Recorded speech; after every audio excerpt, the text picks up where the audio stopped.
اللہ رب العزت کی حمد و ثنا، نبی مکرم شفیع معظم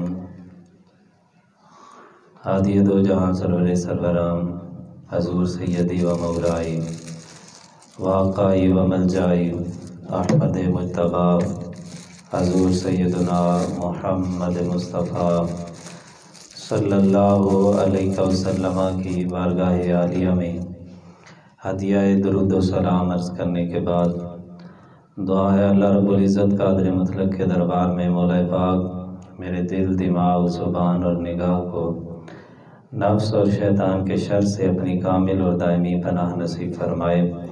ہر وہ کلمہ کہنے کی توفیق عطا فرمائے جس میں خود راضی ہو، اس کا حبیب صلی اللہ علیہ وسلم راضی ہوں۔ ہر وہ کلمہ میری زبان پہ جاری نہ فرمائے جس میں خود ناراض ہو، اس کا حبیب صلی اللہ علیہ وسلم ناراض ہو۔ بیان حق میری زبان پہ جاری فرمائے، سن سنا کے مجھے اور آپ کو اپنے عقیدے اور اپنے عمل کی اصلاح کرنے کی توفیق عطا فرمائے۔ عزیز دوستو، ماہ شعبان کی ابتدائی ایام ہے اور ماہ رجب شریف کا اختتام ہو چکا ہے۔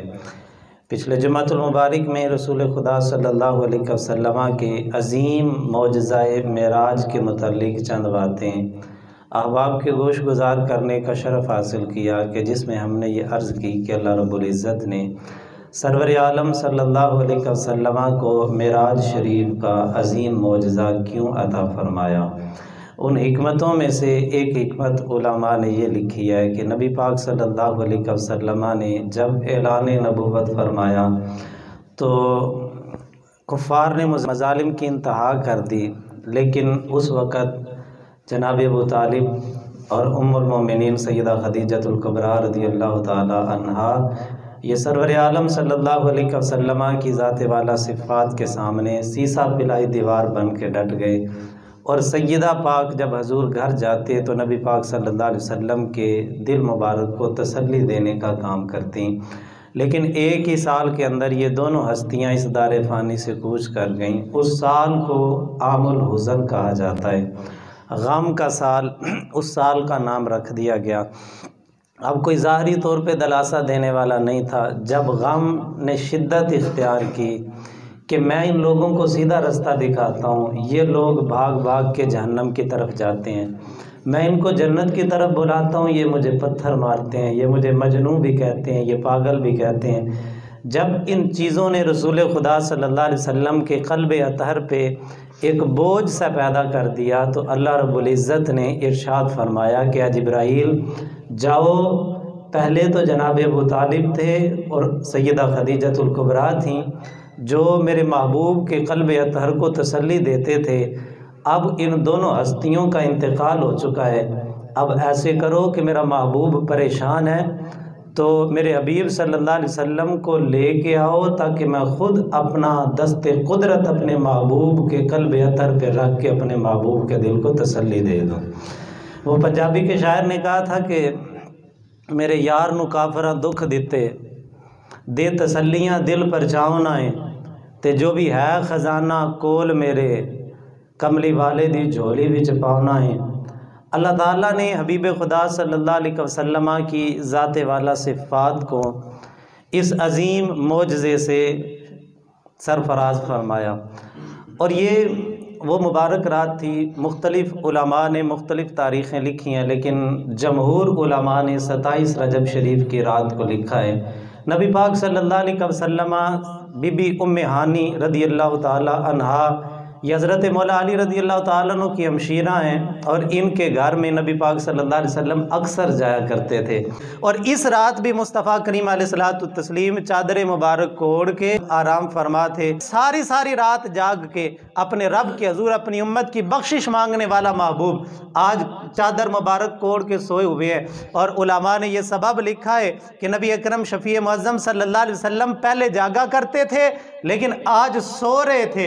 وہ دنیا والوں کو بتا رہے تھے کہ لوگو میں نے سوال کر کے یہ شرف حاصل نہیں کیا، جو سوال کرے اور پھر جواب ملے کہ یہ تیرا حصہ نہیں ہے اس کو موسیٰ کلیم اللہ کہا جاتا ہے، اور جو سوال بھی نہ کرے اور آرام سے چادر تان کے سویا ہو اس کو محمد رسول اللہ کہا جاتا ہے۔ وہاں کل تک جواب لن ترانی سرے سینہ سنایا جا رہا ہے، یہاں خود آپ اپنے دیکھنے کو تقاضوں سے بلایا جا رہا ہے۔ اور وہ کسی نے کہا تھا خواب راحت میں تھے ام ہانی کے گھر، آ کے جبریل نے یہ سنائی خبر، چلیے چلیے شہنشاہ والا گوہر، حق کو شوق لکھا آج کی رات ہے۔ مصطفیٰ کریم علیہ السلام آرام فرمائے، ادھر حکم ہوا اے فرشتوں اپنی تسبیح کو موقوف کر دو، اپنے آپ کو آراستہ کر لو، خدمت گاری کی پٹیاں اپنے کمر کے اندر باندھ لو۔ جناب میکائیل کو حکم ہوا کہ رزق کی تقسیم کو موقوف کر دے، جناب اسرافیل کو حکم ہوا کہ سورہ اسرافیل کو ہاتھ سے رکھ دے، حضرت اسرائیل علیہ السلام کو حکم ہوا کہ آج قبض ارواح کو کچھ دیر کے لیے موقوف کر دے۔ آج رضوان جنت کو اللہ پاک نے حکم دیا کہ جنت کو آراستہ کرو، حوران بہشت بن سمر جائیں۔ ہوا کو حکم ہوا کہ ذرا آہستہ آہستہ باد صبا کی طرح چل۔ سورج کی روشنی سے چاند کے حسن میں اضافہ کیا گیا، اور چاند کی روشنی سے ستاروں کی چمک میں اضافہ کر دیا گیا۔ اور آج کی رات رب کائنات نے فرمایا آسمانوں کے دروازے کھول دو، رحمتوں کے باب وا کر دو، عذاب تمام قبروں سے اٹھا لو۔ آج عذاب کو موقوف کر کے ہر ایک پہ میری رحمتوں کی برسات ہونی چاہیے۔ 7 آسمانوں کو سجا دو، ان میں محرابیں بنا دو۔ اور ملائکہ کو حکم ہوا اے فرشتوں 2 قطاروں کے اندر صف بصف کھڑے ہو جاؤ، اور جناب جبرائیل ہدایت کا جھنڈا، اور جناب میکائیل قبولیت کا جھنڈا، اور چاروں اولو العزم فرشتے 70 ہزار قدسیوں کو اپنے ہمراہ لے کے، اور اپنے ہاتھوں میں جو ہے وہ نورانی مشعلیں اور نورانی شمع لے کے مصطفیٰ کریم علیہ السلام کی بارگاہ عالیہ کے اندر پیش ہو۔ اب فرشتے ایک دوسرے کو پوچھتے تو ہوں گے نا یہ کیا ہو رہا ہے؟ ایک اردو کے شاعر نے اس کی ترجمانی کرتے ہوئے کہا کہ کھڑے ہیں صف بصف حور و ملائک، کوئی نغمہ سا گایا جا رہا ہے، اور کوئی پوچھ رہا تھا کہ عرش پھر کیوں سجایا جا رہا ہے؟ تو جواب ایک ہی تھا، کوئی مہمان بلایا جا رہا ہے۔ یہ کوئی مہمان آ رہا ہے جس کی عزت، جس کی توقیر، جس کے احترام کے لیے آسمان کو سجا دیا گیا۔ اور طویل واقعہ کے براق کا انتخاب ہوا، نبی پاک صلی اللہ علیہ وسلم کے لیے امامہ شریف جنت سے لایا گیا، اور 2,80,000 کا جلوس براق کو ہمراہ لے کے، جنت کی پوشاک لے کے، جنتی امامہ لے کے دربار مصطفیٰ علیہ السلام کے اندر حاضر ہوتے ہیں۔ اب حبیب خدا آرام فرما ہے، قدسیوں کا سردار جناب جبرائیل علیہ السلام یہ بھی مصطفیٰ کریم علیہ السلام کی بارگاہ مقدسہ میں حاضر ہوتے ہیں۔ وہ پنجابی کے ایک شاعر نے کہا تھا کہ خوش جانا چاہیے دا یا رینج جانا چاہیے دا، سونے دے بوے اتے کینج جانا چاہیے دا، جبرائیل دسیا تلیاں نو چم کے سونیاں دے بوے اتے انج جانا چاہیے دا۔ جناب جبرائیل علیہ السلام موجود ہیں۔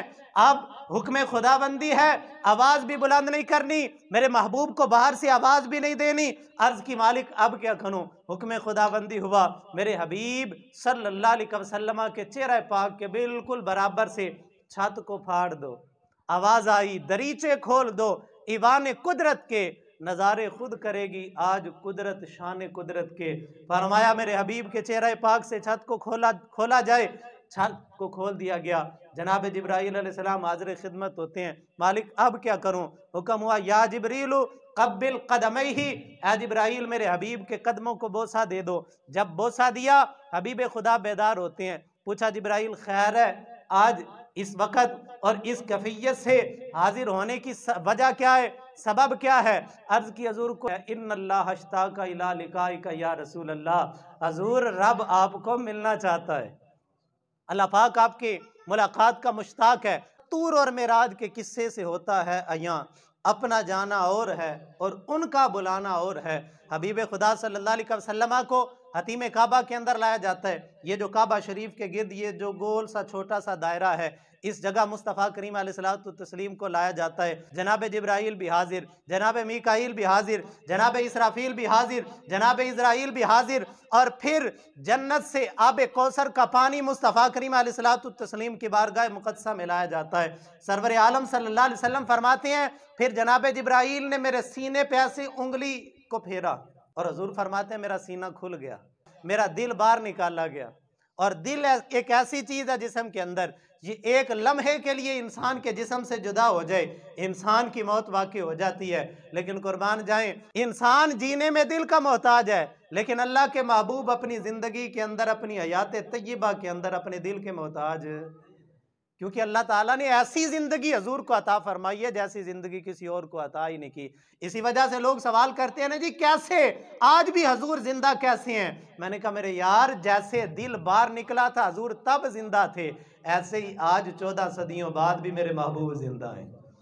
بریلی کے تاجدار نے کہا تو زندہ ہے واللہ، تو زندہ ہے واللہ، میری چشم عالم سے چھپ جانے والے۔ اور پھر حضور کے قلب اطہر کو آب زمزم سے غسل دیا گیا، اس وجہ سے نہیں کہ آب زمزم کی بڑی فضیلت ہے، آب زمزم کو فضیلت ملی کہ اس پانی کے ساتھ جناب اسماعیل علیہ السلام کی ایڑیاں مس ہوئیں، یہ پانی بڑی برکتوں والا ہو گیا۔ علماء کی بحث چلتی ہے کہ بھئی کون سا پانی کائنات کے اندر زیادہ فضیلت کا حامل ہے؟ کسی نے کہا آب زمزم کی بڑی فضیلت ہے، کسی نے کہا آب کوثر کی بڑی فضیلت ہے، کسی نے کچھ کہا، کسی نے کچھ کہا، لیکن قربان جائیں ایک عاشق صادق نے کمال کر دی، اس نے کہا زمزم کی فضیلت بھی بڑی ہے، اس نے کہا کہ آب کوثر کی فضیلت بھی بڑی ہے، لیکن کائنات کا سب سے افضل پانی وہ پانی ہے جو محبوب خدا کی انگلیوں سے نکلا ہے، جو حضور کی انگلیوں سے پانی نکلا تھا۔ آب کوثر سے بھی زیادہ مقام اس کا ہے، آب زمزم سے بھی زیادہ مقام اس کا ہے۔ اور پھر آب زمزم کو فضیلت ایک تو یہ حاصل ہے کہ اس پانی کے ساتھ جناب اسماعیل علیہ السلام کی ایڑیاں مس ہیں، اور اس پانی کو ایک فضیلت یہ بھی حاصل ہے کہ اس پانی کے ساتھ حبیب خدا کے قلب اطہر کو غسل بھی دیا گیا ہے۔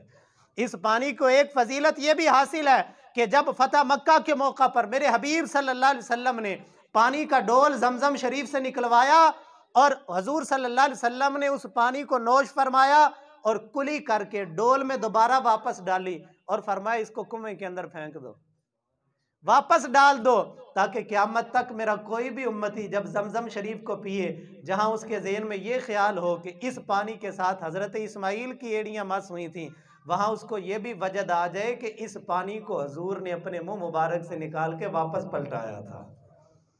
اللہ اکبر کبیرہ۔ زمزم شریف کے ساتھ حضور کے قلب اطہر کو غسل دیا گیا۔ نبی اکرم شفیع معظم صلی اللہ علیہ وسلم کے وضو کے لیے آب کوثر کا پانی لایا گیا، اور اعلیٰ حضرت فرماتے ہیں بچا جو تلووں کا ان کے دھون، بنا وہ جنت کا رنگ و روغن، جنہوں نے دھولا کی پائی اترن، وہ پھول گلزار نور کے تھے۔ حبیب خدا صلی اللہ علیہ وسلم کی ذات والا صفات حتیم مکہ سے پھر بطحائے مکہ کے اندر لے کے جایا گیا، اور وہاں پہ سواریاں تمام فرشتے موجود ہیں، اور چاروں اولو العزم فرشتے وہ نبی پاک صلی اللہ علیہ وسلم کو لے کے، چونکہ براق کو وہاں پہ کھڑا کیا تھا، وہاں نبی پاک صلی اللہ علیہ وسلم کو لے کے جایا گیا۔ جذب حسن طلب ہر قدم ساتھ ہے، دائیں بائیں فرشتوں کی بارات ہے، اور سر پہ نورانی سیرے کی کیا بات ہے، شاہ دولہ بنا آج کی رات ہے، اور دونوں عالم میں باد بہاری چلی، سرور انبیاء کی سواری چلی، یہ سواری سوئے ذات باری چلی، ابر رحمت اٹھا آج کی رات ہے۔ ایک جگہ پہ کھجوریں بکثرت تھیں، عرض کی حضور یہاں پہ اتنے 2 نفل ادا کریں، فرمایا یہ کون سی جگہ ہے؟ عرض کی لجپالہ یہ وہ جگہ ہے جہاں آپ نے آ کے اپنا قدم مبارک رکھنا ہے، یہ آپ کی جائے ہجرت ہے۔ نبی پاک صلی اللہ علیہ وسلم نے وہاں پہ 2 نفل پڑھے، تھوڑا آگے سفر ہوا، ایک جگہ اور عرض کی حضور یہاں پہ بھی اتریں 2 نفل ادا کریں۔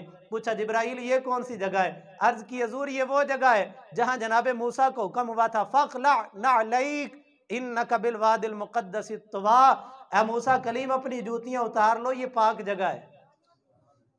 تو نبی پاک صلی اللہ علیہ وسلم بھی براق شریف سے اترے، جوتی مبارک اتارنے لگے، عرض کی حضور نہیں آپ نے نہیں اتارنی، وہ موسیٰ علیہ السلام کو حکم تھا، آپ کے لیے یہ حکم نہیں ہے، آپ اپنے نالین سمیت یہاں پہ تشریف لائیں۔ مصطفیٰ کریم علیہ السلام تشریف لے کے جاتے ہیں، اور سرور عالم صلی اللہ علیہ وسلم وہاں پہ بھی 2 نفل ادا کرتے ہیں، اور پھر نبی پاک صلی اللہ علیہ وسلم کچھ آگے چلے، عرض کی حضور یہاں بھی 2 نفل ادا کریں۔ اب فرمایا کہ یہ کون سی جگہ ہے؟ عرض کی حضور یہ بیت اللحم ہے، جہاں حضرت عیسیٰ علیہ السلام پیدا ہوئے تھے، جہاں حضرت عیسیٰ علیہ السلام پیدا ہوئے تھے، وہ جگہ برکتوں والی ہے۔ حضور یہاں پہ 2 نفل پڑھے، پتہ لگ جائے قیامت تک کہ حضور کے آنے والے امتیوں کو جہاں مصطفیٰ کریم علیہ السلام پیدا ہوئے ہیں وہاں تالے لگا کے اس جگہ کو بند نہیں کیا جاتا، اس جگہ سے رب کی برکتوں کو حاصل کیا جاتا ہے۔ اور پھر نبی پاک صلی اللہ علیہ وسلم نے حضرت عیسیٰ علیہ السلام کی جائے ولادت پہ 2 نفل ادا کیے، پھر سفر جاری ہوا، ایک جگہ سے حضور گزر رہے تھے، مصطفیٰ کریم علیہ السلام کو جنت کی خوشبو آئی، فرمایا جبرائیل یہ جنت کی خوشبو کدھر سے آ رہی ہے؟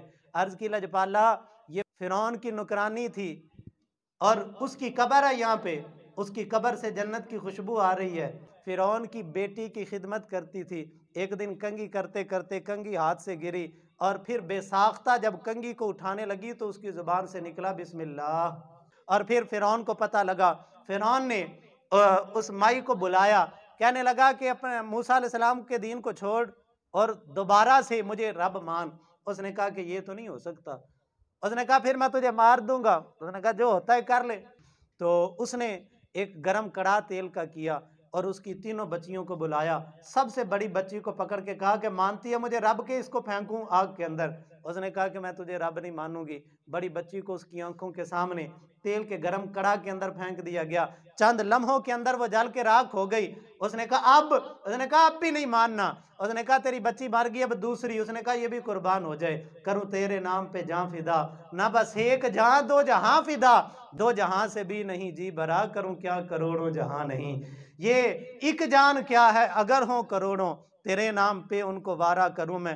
دوسری بچی، اور پھر شیر خوار بچی کی جب موت کا وقت آیا، علماء نے لکھا ہے جب اس کو گرم کڑاہ کے اندر پھینکا گیا اور وہ ادھر اس کی جان نکل رہی ہے، ادھر اس کی روح پرواز کر رہی ہے، اللہ پاک نے اس مائی کی آنکھوں سے پردہ ہٹا دیا، وہ مائی اپنی بچی کی پرواز کرتی ہوئی روح کو دیکھنے لگی اور وہ روح اپنی ماں سے مخاطب ہو کے کہنے لگی اماں پریشان ہونے کی ضرورت نہیں ہے، یہ نہ سوچ کہ آگے گرم کڑاہ ہے، پریشان نہ ہو، تجھے پتہ نہیں ہے ادھر آنکھ بند ہونی ہے، ادھر جنت کے دروازے کھل جانے ہیں، ادھر رب نے بڑی نعمتیں رکھی ہیں، ہنس کے اپنی جان قربان کر دے۔ آج لوگ نا پریشان ہوتے ہیں، جی غازی علم دین نے پھانسی کا پھندا چوم کے گلے میں ڈالا، بھئی مرتا ہوا بندہ بھی ایسے خوش ہوتا ہے، ممتاز قادری دوڑتا ہوا تختہ دار پہ چڑھ گیا، اور جس کو پتہ ہو میری موت آنی ہے وہ بھی کیسے کبھی دوڑتے ہوئے تختہ دار تک جاتا ہے۔ میں نے کہا تمہیں پتہ ہی نہیں ہے، فرعون کے دور کی مائی کی آنکھوں سے پردہ اٹھے،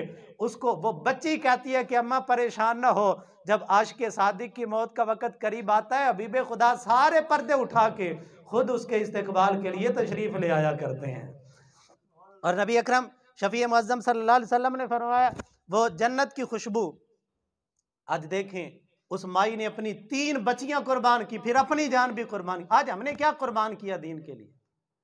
وہ ہم تو ایک داڑھی شریف نہیں رکھ سکتے، ہمارے پاس تو نماز کے لیے وقت نہیں ہے، ہم تو جناب والا شادی بیاہ کا موقع آتا ہے تو ہم رسمیں غیروں کی اپناتے ہیں، کہتے ہیں جی بس دنیا داری بھی تے رکھنی ہوندی ہے، پھر کلمہ ہم نے رسول اللہ کا پڑھا، ہم دین کا نام بھی لیتے ہیں، بس دین داری ہم نے نام کی رکھی، چند ٹھمکوں کی خاطر اور چند روپیوں کی خاطر ہم اپنا دین ایمان سب کچھ بیچنے کے لیے تیار ہو جاتے ہیں، لیکن قربان جائیں وہ عاشق صادق جو تھے وہ اپنا تن من دھن سب کچھ خدا کے دین کے لیے قربان کرتے تھے، رب جنتوں کی وراثت ان کو عطا فرما دیتا تھا۔ نبی اکرم شفیع معظم صلی اللہ علیہ وسلم کا سفر آگے کا شروع ہوا اور پھر سرور عالم صلی اللہ علیہ وسلم مسجد اقصیٰ تک تشریف لے گئے، اور مسجد اقصیٰ میں جناب جبرائیل علیہ السلام نے نبی پاک صلی اللہ علیہ وسلم کی سواری مبارک کو باندھا۔ علماء نے لکھا ہے بھئی اس سواری نے بھاگنا تو نہیں تھا، پھر باندھا کیوں؟ فرمایا سبب یہ تھا کوئی یہ نہ سمجھے جبرائیل رستہ دکھا رہے ہیں، حضور ان کے پیچھے پیچھے جا رہے ہیں۔ فرمایا نہیں، جبرائیل علیہ السلام سواری کو باندھ کے بتا رہے تھے اصل رہبر تو یہی ہے، میں تو خادم ہوں۔ نبی اکرم صلی اللہ علیہ وسلم جب مسجد اقصیٰ کے اندر تشریف لے کے جاتے ہیں، 1,24,000 کم و بیش انبیاء کا مجمع ہے، اور وہ کسی نے کہا تھا جد اقصیٰ چ پہنچے محمد پیارے نبی سن کھڑے انتظاری چ سارے تے نبیان و آدم نے فرمان کیتا صفاں ٹھیک کر لو امام آگے آجے، صفاں ٹھیک کر لو امام آگے آجے۔ امام 1,24,000 کم و بیش انبیاء کی صفیں لگی ہوئی ہیں اور حضور تشریف لاتے ہیں، جناب جبرائیل علیہ السلام اذان پڑھتے ہیں، مصطفیٰ کریم علیہ السلام فرماتے ہیں میں منتظر تھا اب کون مصلی امامت پہ کھڑا ہوتا ہے، جناب جبرائیل علیہ السلام نے میرا بازو پکڑا، عرض کی لجپالہ مصلی پہ کھڑے ہو جائیں، چونکہ تمام نبیوں سے افضل آپ ہیں، امامت آپ کا ہی حق ہے۔ آج تک کچھ لوگ پریشان ہیں، کہتے ہیں جی خلافت مولا علی کا حق تھا، خلافت حضرت صدیق اکبر کا حق نہیں تھا معاذ اللہ تعالیٰ، اور میرے بھائی میرے مصطفیٰ نے جناب جبرائیل علیہ السلام نے شب معراج مصطفیٰ کریم علیہ السلام کو مصلی امامت پہ کھڑا کر کے کائنات والوں کو بتا دیا کہ امامت افضل کا حق ہوتا ہے. جو افضل الانبیاء ہو وہ مصلی امامت پہ کھڑے ہو کے کل نبیوں کی امامت کرواتا ہے، اور جو افضل البشر بعد الانبیاء ہو وہ میرے مصطفیٰ کے مصلی پہ کھڑے ہو کے میرے نبی کے سارے صحابہ کی امامت کرواتا ہے. میرے مصطفیٰ کریم علیہ السلام نے خود مصلی امامت پہ جناب صدیق اکبر رضی اللہ تعالیٰ عنہ کو کھڑا کیا، اور پھر نبی پاک صلی اللہ علیہ وسلم نے 2 رکعت نماز پڑھائی، اور نماز کی تکمیل کے بعد اب سارے نبیوں نے تقریریں شروع کی. حضرت آدم علیہ السلام اٹھے اور خطاب شروع کیا. فرمایا اللہ کا مجھ پہ احسان ہے کہ مٹی سے بنایا، فرشتوں سے سجدہ کروایا، اور پھر حوا کو میرے ہی جسم سے پیدا کیا، اور پھر مجھے جنت میں بھی داخل فرمایا. یہ رب کا مجھ پہ بڑا احسان ہے. جناب نوح علیہ السلام اٹھے اور فرمایا کہ اللہ کی حمد و ثنا اور میرے رب کا مجھ پہ احسان ہے، پوری روئے زمین کو پانی میں غرق کیا، لیکن میرے رب نے میری وجہ سے کشتی کے ذریعے میری قوم کو نجات عطا فرمائی اور غرق ہونے سے محفوظ فرمایا. جناب موسیٰ کلیم اللہ علیہ السلام اٹھے اور کہا میرے رب کا مجھ پہ احسان ہے، مجھے تورات دی، اور جب وہ فرعون کو غرق کیا، میری امت پہ من و سلوہ نازل کیا، بادل کا سائبان بنایا اور پتھر سے پانی کے 12 چشموں کو رواں کیا. جناب ابراہیم علیہ السلام اٹھ کے کھڑے ہوئے، کہا اللہ کی حمد و ثنا جس نے میرے لیے آگ کو گلزار کیا. جناب اسماعیل علیہ السلام کھڑے ہوئے، کہا میرے رب کی حمد و ثنا جس نے مجھے چھری کے نیچے سے محفوظ فرمایا. سب نبی اپنی اپنی تقریریں کرتے رہے. آخر میں حضرت عیسیٰ علیہ السلام اٹھے، کہا میرے رب کا مجھ پہ اتنا احسان، بغیر باپ کے پیدا فرمایا، اور میرے رب نے مجھے انجیل کا علم عطا کیا اور پنگھوڑے کے اندر مجھ سے کلام کروایا. سب نبیوں نے تقریریں کر لی، اور پھر آخر میں کل نبیوں کے امام اٹھ کے کھڑے ہو گئے، اللہ کی حمد و ثنا کی، اپنی ذات پہ درود و سلام پڑھا اور فرمایا کہ اس رب کی حمد و ثنا جس نے مجھے کل جہانوں کے لیے رحمت بنا دیا. اور صرف عرب والوں کے لیے نہیں، صرف عجم والوں کے لیے نہیں، صرف بعد میں آنے والوں کے لیے نہیں، صرف پچھلوں کے لیے نہیں، صرف صحابہ کے لیے نہیں، صرف اولیاء کے لیے نہیں، فرمایا نبیوں کے لیے بھی میرے رب نے مجھے رحمت بنا کے بھیج دیا. فرشتوں کی رحمت بھی مصطفیٰ کریم علیہ السلام، کل جہانوں کی رحمت. اور فرمایا میرے رب نے مجھے پوری انسانیت کے لیے بشیر بھی بنایا، نذیر بھی بنایا. اور میرے رب نے مجھے جو قرآن عطا کیا، اس قرآن میں خود فرما دیا کہ ہم نے اس قرآن میں ہر چیز کو بیان کر دیا ہے. کل رطب ولا یابس الا فی کتاب مبین، ہم نے ہر خشک و تر اس قرآن کے اندر ذکر کر دی. اور فرمایا میری امت کو امت وسط بنایا اور آخر میں بھیج کے کل امتوں سے زیادہ فضیلت کا حامل بنایا. اور فرمایا میری امت کی فضیلت یہ ہے، کل قیامت کے دن میری امت آئی سب سے آخر میں، جنت میں سب سے پہلے میری امت داخل ہوگی. اور پھر میرے مصطفیٰ کریم علیہ السلام نے فرمایا لوگو اے گروہ انبیاء، میرے رب نے جب مجھے پیدا کرنا چاہا تو سب سے پہلے پیدا کیا، اور جب مجھے بھیجنا چاہا تو سب نبیوں سے بعد میں بھیجا. اس لحاظ سے رب نے اول بھی مجھے بنایا، آخر بھی مجھے بنایا. اور سب نبیوں نے جب نبی پاک صلی اللہ علیہ وسلم کی یہ تقریر مبارکہ سنی تو حضرت ابراہیم علیہ السلام اٹھ کے کھڑے ہو گئے. انہوں نے عرض کی لجپالا یہی تو آپ کی شانیں ہیں جس شانوں کو دیکھ کے ہم یہ اعلان کرتے ہیں کہ سب نبیوں پہ اللہ نے آپ کو مقام و مرتبہ عطا کر دیا. اور اعلیٰ حضرت نے فرمایا سب سے اولا و اعلیٰ ہمارا نبی، سب سے بالا و اعلیٰ ہمارا نبی. اور مصطفیٰ کریم علیہ الصلوۃ والتسلیم نے مسجد اقصیٰ کے اندر کل نبیوں کی امامت کے ذریعے اپنی فضیلت کو واضح فرمایا. اور پھر علماء نے لکھا، نبی پاک صلی اللہ علیہ وسلم فرماتے ہیں، فرمایا ثم اریجا بنا الی السماء الدنیا، پھر مجھے آسمان دنیا کی طرف بلند کیا گیا. ہمارا اگلا سفر آسمان دنیا کی طرف شروع ہوا. آسمانوں پہ اللہ کے نبیوں سے ملاقاتیں ہوئیں. پہلے آسمان پہ حضرت آدم علیہ السلام سے ملاقات ہوئی، دوسرے آسمان پہ حضرت عیسیٰ علیہ السلام اور حضرت یحییٰ علیہ السلام سے ملاقات ہوئی، تیسرے آسمان پہ حضرت یوسف علیہ السلام سے ملاقات ہوئی، چوتھے آسمان پہ حضرت ادریس علیہ السلام سے ملاقات ہوئی، پانچویں پہ حضرت ہارون علیہ السلام ملے، چھویں آسمان پہ حضرت موسیٰ کلیم اللہ علیہ السلام ملے، ساتویں آسمان پہ حضرت ابراہیم علیہ السلام ملے. اور حضرت ابراہیم علیہ السلام نبی پاک صلی اللہ علیہ وسلم نے فرمایا میں نے ان کو دیکھا بیت المعمور کے ساتھ ٹیک لگا کے بیٹھے ہوئے تھے. جیسے زمین پہ بیت اللہ ہے، ساری مخلوق کا قبلہ یہ ہے، ایسے ساتویں آسمان سے اوپر بیت المعمور ہے